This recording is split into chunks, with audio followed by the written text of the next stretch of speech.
Kalau sesuai keinginan kita dengan keinginan Allah, yang kita doakan, yang kita harapkan datang, Allah ingin kita bersyukur. Syukur adalah ibadah. La in syakartum la azidannakum.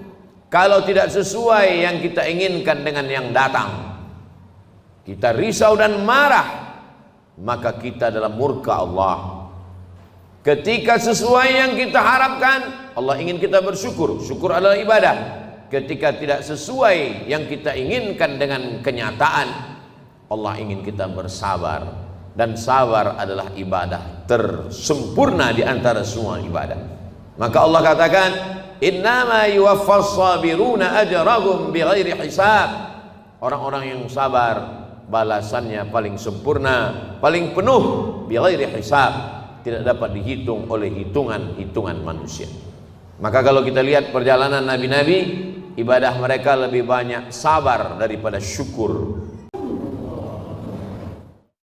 Alhamdulillah, wassalatu wassalamu ala rasulillah sayyidina wa maulana Muhammad ibn Abdillah wa ala alihi wa sahbihi wa man tabi'ahu wa mawalah. Ashhadu an la ilaha illallah wahdahu la syarika lah wa ashhadu anna sayyidina Muhammadan abduhu wa rasuluhu la nabiyya ba'dah. Allahumma salli ala sayyidina Muhammadin an-nabiyil ummi wa ala alihi wa sahbihi wa barik wa sallim. Qala Allah ta'ala fil Qur'anil 'azim wa huwa asdaqul qailin. A'udzu billahi minasy syaithanir rajim. Ya ayyuhalladzina amanu taqullaha haqqa tuqatih wa la tamutunna illa wa antum muslimun. Wa qala ta'ala fi ayatin ukhra, ya ayyuhalladzina amanu taqullaha wa qulu qawlan sadida yuslih lakum a'malakum wa yaghfir lakum dhunubakum wa man yuti'illaha wa rasulahu faqad faza fawzan 'azima. Ibadallah, usikum wa nafsi bi taqwallahi wa ta'atihi faqad fazal muttaqun. Hadirin jamaah Jumat yang dimuliakan Allah Subhanahu wa taala. Seandainya manusia duduk 500 tahun termenung untuk memikirkan dia datang dari mana, dia akan kemana, dan untuk apa dia berada di sini, maka niscaya dia tidak akan pernah mampu menjawab. Begitu kata filosof dari Yunani. Karena keterbatasan akal manusia untuk menjawab pertanyaan dari mana, mau kemana, untuk apa, maka Allah dengan Rahman dan Rahimnya mengutus Sayyidina wa Maulana Muhammad sallallahu alaihi wasallam. Karena kalau hanya untuk merenung hidup ini akan membingungkan, maka beliaulah yang memberikan jawaban berdasarkan wahyu dari Allah Subhanahu wa taala. Dari mana kita datang? Wa idza akhadha rabbuka min bani adama min zuhurihim dzurriyyatahum wa asyhadahum ala anfusihim alastu bi rabbikum. Ingatlah ketika Allah sudah mengambil persaksian perjanjian dari kamu semua. Belum ada darah, belum ada kuku, belum ada bulu, belum ada rambut, belum ada daging. Ketika itu roh kita semua sudah berkumpul di hadapan Allah Subhanahu wa taala, dan Allah bertanya dengan satu pertanyaan, alastu bi rabbikum, bukankah aku ini Rabb kamu? Lalu kita semua menjawab, bala syahidna, kami bersaksi engkau adalah Rabb kami. Dari sanalah kita datang. Ini bukan tempat kita, ini tempat perantauan, tempat ujian, tempat jalan-jalan. Nanti kita akan kembali ke tempat asal kita. Maka semua yang kembali selalu kita sebut inna lillah wa inna ilaihi raji'un. Semuanya kembali. Di tempat perantauan hati memang tidak tenang, selalu ingin pulang. Maka selalu keluar ungkapan ar-rahah fil jannah. Ketenangan itu nanti di kampung halaman tempat asli kita di surga, bersama Allah, bersama Rasulullah sallallahu alaihi wasallam. Setelah kita tahu, kita sadar kita datang dari mana, lalu untuk apa kita di sini? Wa ma khalaqatul jinna wal insa, tidaklah aku ciptakan jin dan manusia illa liya'budun, kecuali hanya untuk satu saja, beribadah. Kalaulah hidup hanya untuk beribadah, lalu bagaimana dengan perdagangan, perniagaan, pertanian? Bagaimana dengan membesarkan anak-anak? Disitulah kasih sayang Allah. Yang berdagang pun juga bernilai ibadah. Melangkahkan kaki dari rumah, bismillahirrahmanirrahim, Allah wa a'tasamtu billah la haula wala quwata illa billah, maka sesungguhnya di dalam tokonya, di dalam rukonya, di dalam pasarnya dia sedang beribadah. At-tajir seorang pedagang, as-saduq jujur, Al-amin, amanah, tidak curang, tidak bohong, tidak tipu, tidak dusta. Ma'an nabiyyin, mereka bersama dengan para nabi. Was-siddiqin, bersama dengan orang yang benar. Was-syuhada, bersama orang mati syahid. Was-salihin, mereka akan bersama dengan orang-orang yang saleh. Mereka beribadah. Seorang ulama ahli tasawuf bersama, diberi nama Imam Junaid al-Baghdadi. Kita selalu mengenal bahwa Islam ini iman, itulah dia akidah. Islam, itulah dia salat, zakat, haji, umrah, puasa. Dan ada yang disebut dengan ihsan. Ihsan, hubungan batin, spiritual, mensucikan hati. Suci itu bahasa Arabnya safa. Orang yang mensucikan hati, man safa qalbuhu lillah. Mereka yang bergelimang, bergelut dengan ilmu mensucikan hati disebut dengan orang-orang menekuni ilmu tasawuf. Maka di antara ulama besarnya adalah Imam Junaid al-Baghdadi. Imam Junaid al-Baghdadi memiliki toko di pasar. Dia pagi datang membuka tokonya, ketika ada pembeli dia akad jual beli. Ketika tidak ada pembeli dia sholat sunat. Ketika sepi dia sholat sunat. Ketika ramai dia tetap melayani, karena dua-duanya adalah ibadah. Setelah 400 rakaat dia tutup tokonya, dia pulang ke rumah. Sesuai antara dunianya hasanah, akhiratnya juga hasanah. Bagaimana dengan bercocok tanam, bertani? Idza waqa'at ala ahadikumul qiyamah, kalau hari kiamat sudah mau datang, wa fi yadihi fasilah, di tanganmu ada bibit korma, falyughrisha, tanamlah bibit korma. Kenapa? Karena kita tidak berpikir siapa yang akan memakan manis buahnya, siapa yang akan bernaung di bawah daunnya yang rimbun. Kita hanya berpikir bahwa kita sudah memakmurkan alam semesta dengan tanam-tanaman. Dosa bukan hanya zina, dosa bukan hanya khamar. Man qata'a sidratan, siapa yang memotong sebatang pohon sidir, sawwaballahu ra'sahu finnar, disungkurkan Allah kepalanya ke dalam api neraka. Begitulah Islam. Islam tidak hanya membatasi ibadah pada salat, rukun, syarat, wajib, sunan, sunan muakkad, itu ibadah mahdhah namanya. Tapi ada perbuatan-perbuatan yang kelihatannya bukan ibadah, tapi dia bernilai ibadah. Polisi, tentara, angkatan laut, darat dan udara, mereka sedang beribadah. Kalau mereka mati, matinya jihad fisabilillah, menjaga perbatasan negara, menjaga keutuhan negara, bagian dari ibadah dengan niatkan bismillah dengan nama Allah. WC, toilet, bau busuk, jorok, najis, tempat setan, masuk ke dalamnya dengan berdoa, Allahumma inni a'udzubika minal khubuthi wal khaba'ith.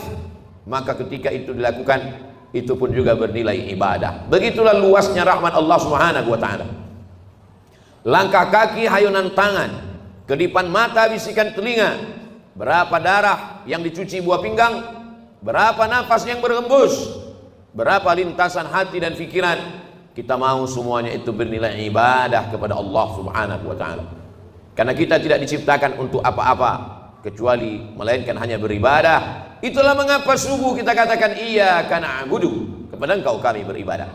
Tergelincir matahari kita lagi mengulang iyyaka na'budu. Condong matahari saat petang kita ulang lagi, tenggelam matahari kita ulang, sempurna gelap malam salat isya, dan kita terbangun tahajud malam kita katakan iyyaka na'budu. Kami beribadah hanya kepada Engkau, tidak kepada lain. Karena memang tujuan hidup kita adalah ibadah.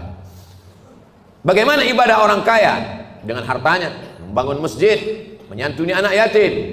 Bagaimana dengan orang yang fakir miskin? Dengan sabarnya, dengan ridhanya, menerima takdir ketetapan Allah. Orang yang sakit pun beribadah. Yang hari ini terbaring di ruang ICU, mereka sesungguhnya juga dengan sabarnya ibadah.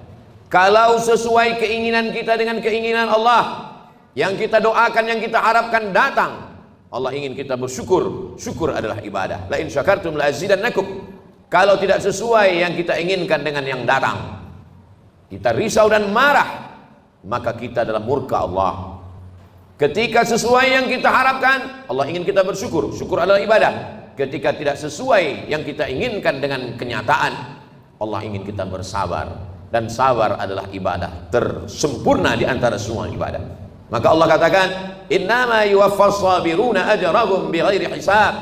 Orang-orang yang sabar balasannya paling sempurna, paling penuh, bighairi hisab, tidak dapat dihitung oleh hitungan-hitungan manusia. Maka kalau kita lihat perjalanan nabi-nabi, ibadah mereka lebih banyak sabar daripada syukur. Nabi Ibrahim alaihissalam bersabar mendapati seorang ayah Azar, pembuat berhala. Bersabar terusir dari kaum penyembah bintang. Bersabar dibakar oleh Namrus, mengaku Tuhan. Bersabar tidak punya anak, 86 tahun baru dititipkan Ismail. Bersabar ketika mesti terasing dengan anak, buah hati belayan jiwa, ditinggal di kota Makkah Al-Mukarramah, dia mesti kembali ke Palestina. Bersabar ketika diminta Allah untuk berkurban seorang anak. Lebih banyak sabar daripada syukur. Man asyaddun nasi balaan, siapa orang yang paling kuat ujiannya ya Allah, ya Rasulullah? Rasul menjawab, orang yang paling kuat imannya, itulah yang paling keras ujiannya. Al-anbiya, para nabi-nabi, tsummal amsal fal amsal, dan orang yang lebih kuat. Jadi ketika ujian datang silih berganti, hubungan kita dengan Allah kita bangun dengan husnuzan. Kalau dengan manusia saja kita bisa husnuzan, kenapa seorang anak buah diperintahkan untuk menunggu direktur atasan mampu menunggu sekian jam? Kenapa dia mampu menunggu? Hanya karena mengharapkan gaji bulanan, karena mengharapkan naik pangkat dan jabatan. Dia husnuzon dengan atasannya.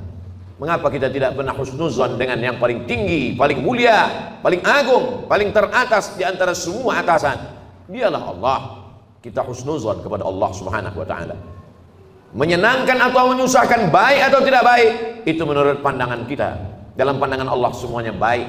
Maka kita mintakan kepada Allah yang baik menurut Allah. Berapa banyak anak-anak menganggap orang tua tidak sayang. Anak berharap ingin dibelikan handphone, anak berharap ingin dibelikan sepeda motor, anak berharap ingin dibelikan mobil.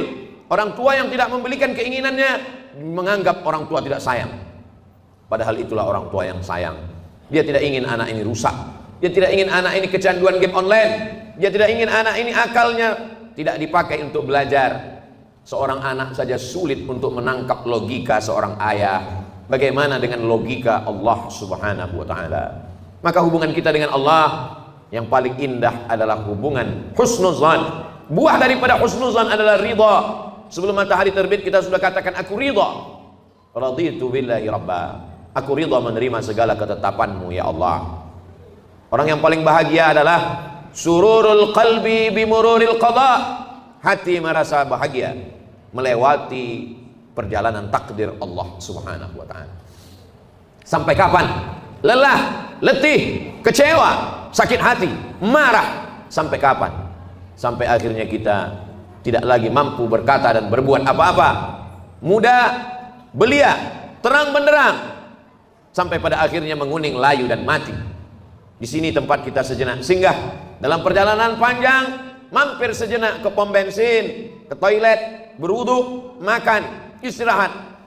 Setelah fresh, kita lanjutkan perjalanan. Perjalanan kita selanjutnya adalah kembali menghadap Allah. Ketika kita sudah lulus dengan berbagai macam ujian, ridha, sabar, tawakal, berat ujian hidup, ada yang maha besar tempat mengadu. Angkat kedua tanganmu, katakan Allahu Akbar. Besar ujian hidupmu, ada yang maha besar. Allahu Akbar. Besar dosamu, ada yang ampunannya lebih luas. Dzunubi mithlu a'dadir rimali. Dosaku sebanyak buih di lautan, sebanyak pasir di pantai, tapi ampunanmu lebih luas, lebih banyak lagi daripada itu ya Allah. Abu'u laka bi ni'matika alayya. Aku datang menghadapmu membawa nikmatmu, nikmat mata, nikmat tenaga. Wa abu'u bi dzambi. Tapi justru aku datang membalasnya dengan dosa-dosaku. Tapi aku yakin dan percaya Engkau mengampuni segala silap, salah dan dosa. Innallaha yaqbalu taubatan 'abdi qabla an yugharghir. Allah menerima taubat seorang hamba. Sampai kapan? Adakah batasan 40 tahun? Tidak ada. Sebelum ghargharah, sebelum sakratul maut, kembali ke jalan Allah. Ya ayyuhalladzina amanu, orang yang percaya bahwa dia akan kembali kepada Allah, hidup sejenak sementara. Man arafad dunya hanan alaih. Siapa yang kenal dunia, maka ringan bagi dia menjalani hidup dunia. Dunia tak sampai setengah sayap nyamuk. Dunia tak sampai setetes dari lautan samudera. Bagi yang dapat setetes jangan bangga, jangan bahagia, karena yang kau dapat hanya setetes. Bagi yang tidak dapat jangan kecewa, karena yang tidak kau dapatkan pun cuma hanya setetes. Masih ada lautan yang luas. Walal akhiratu khairul laka minal ula. Akhirat lebih utama. Wal akhiratu khairu wa abqa. Akhirat lebih baik, akhirat lebih kekal. Seorang penggali parit berkubang lumpur dari jam 7 pagi sampai jam 7 petang. Gajinya dimakan, diambil oleh orang yang lebih berkuasa, yang lebih hebat. Kecewa, sakit hati. Dia masih bisa tersenyum. Mengapa? Karena dia yakin ada akhirat. Malik yaumiddin. Di sana ada keadilan. Di sana akan ada perhitungan. Hatta yuqadus satul jalha, hatta yuqadus satul qarna, sampai-sampai kambing yang bertanduk akan dituntut oleh kambing yang tidak bertanduk. Begitulah keadilan Allah Subhanahu wa taala. Untuk apa ada akhirat? Bagi mereka yang A tidak, T keyakinan, is orang yang meyakini tidak ada Tuhan, tidak ada malaikat, tidak ada akhirat, mereka akan stres, mereka akan depresi, mereka akan bunuh diri. Bagi mereka gedung yang tinggi, puncak daripada penyelesaian segala masalah. Naik ke atas gedung, terjun ke bawah. Kalau dia bahagia, sebahagia-bahagianya, karena menurutnya dialah puncak kebahagiaan, tidak ada Tuhan. Kalau dia stres, susah, depresi, dia akan amat sangat menderita dalam hidup. Orang beriman, kalau dia sukses, kalau dia kaya, kalau dia berkuasa, maka dia akan berkata, hadza min fadli rabbi, ini karunia Tuhanku, liyabluwani, untuk menguji aku, ashkur, apakah aku akan bersyukur, am akfur, atau aku akan kufur. Kalau dia sedang diuji, susah, sakit, menderita, dia tidak stres, dia tidak putus asa, karena itu hanyalah salah satu bagian dari cara Allah untuk menguji imannya. Untuk apa kita hidup sampai hari ini? Kenapa kawan kita, sahabat kita lebih muda, lebih sehat, lebih dulu mati daripada kita? Alladzi khalaqal mauta, Allah menciptakan mati, wal hayata, Allah menciptakan hidup, liyabluwakum ayyukum ahsanu amala. Allah menguji siapa yang paling baik amalnya. Bukan yang paling tinggi jabatannya, bukan yang paling banyak hartanya, bukan yang paling ganteng wajahnya. Ayyukum ahsanu amala, siapa yang paling baik amalnya. Sampai pada akhirnya kita akan menghadap Allah. Allah mengundang, ya ayyatuhan nafsul mutmainnah, wahai jiwa yang tenang, irji'i ila rabbiki radiyatan mardiyah. Kembali, ini bukan tempat engkau, ini hanya tempat persinggahan. Kembali ke tempat yang lebih baik, lebih kekal, lebih abadi. Irji'i ila rabbiki radiyatan, engkau dalam keadaan ridha, mardiyah, dan Allah pun meridai engkau. Fadkhuli fi ibadi, masuklah ke dalam golongan hambaku. Wadkhuli jannati, masuklah ke dalam surgaku. Innalladzina amanu, orang-orang yang percaya, tsumma istaqamu, kemudian mereka istiqamah, tatanazzalu alaihimul malaikah, turun malaikat kepada mereka. Apa kata malaikat? Allah takhafu, jangan takut. Jangan takut dengan sakaratul maut, jangan takut. Wala tahzanu, jangan sedih, jangan cemas, jangan sedih meninggalkan istri, anak, keluarga, kantor, kawan, sahabat. Jangan sedih. Setelah takutnya hilang, sedihnya terbang. Wa absyiru bil jannati allati kuntum tu'adun, berbahagialah, engkau mendapatkan janji Allah. Dan Allah kalau sudah berjanji, innaka la tukhliful mi'ad, engkau tidak pernah ingkar janji. Semoga kita selalu dalam keadaan istiqamah iman dan Islam, bersabar dalam keadaan senang, kenyang, diberikan kekuatan dalam keadaan susah dan payah. Barakallahu li wa lakum fil Qur'anil azim, wa nafa'ani wa iyyakum bima fihi minal ayati wa dzikril hakim, wa taqabbala minni wa minkum tilawatahu, innahu huwal ghafurur rahim.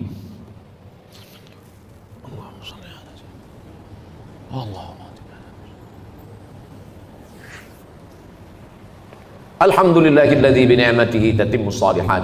Wassalatu wassalamu ala sayyidis sadat wa ala alihi wa ashabihi ahli al-fadaili wal karamat. Asyhadu an la ilaha illallah wahdahu la syarika lah wa asyhadu anna sayyidana Muhammadan abduhu wa rasuluhu wa safiyuhu min khalqihi wa khaliluhu, adda al-amanah wa ballagha ar-risalah wa nasaha lil ummah wa tarakana 'ala al-mahajjatil bayda lailuha kanahariha la yazighu anha illa halik.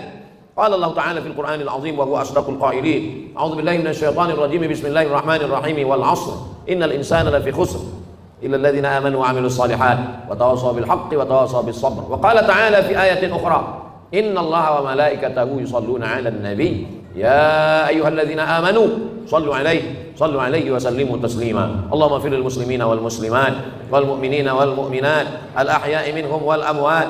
اللهم انصر الإسلام والمسلمين واخذل الكفرة والمشركين ودمر أعداءك أعداء الدين. اللهم انصر إخواننا المجاهدين في فلسطين وفي رهينها وفي كل مكان من مشارق الأرض إلى مغاربها. اللهم اجعل هذا بلدا آمنا مطمئنا يأتيها رزقها من كل مكان. اللهم ادفع عنا الغلاء والوباء والفحشاء والربا والزنا والمنكر والسيوف المختلفة والشدائد والمحن ما ظهر منها وما بطن من بلدنا هذا إندونيسيا خاصة ومن بلدان المسلمين عامة. عباد الله أوصيكم ونفسي بتقوى الله وطاعته فقد فاز المتقون. إن الله يأمر بالعدل والإحسان wa ita'i dzil qurba wa yanha 'anil fahsya'i wal munkari wal baghi. Ya'udzukum la'allakum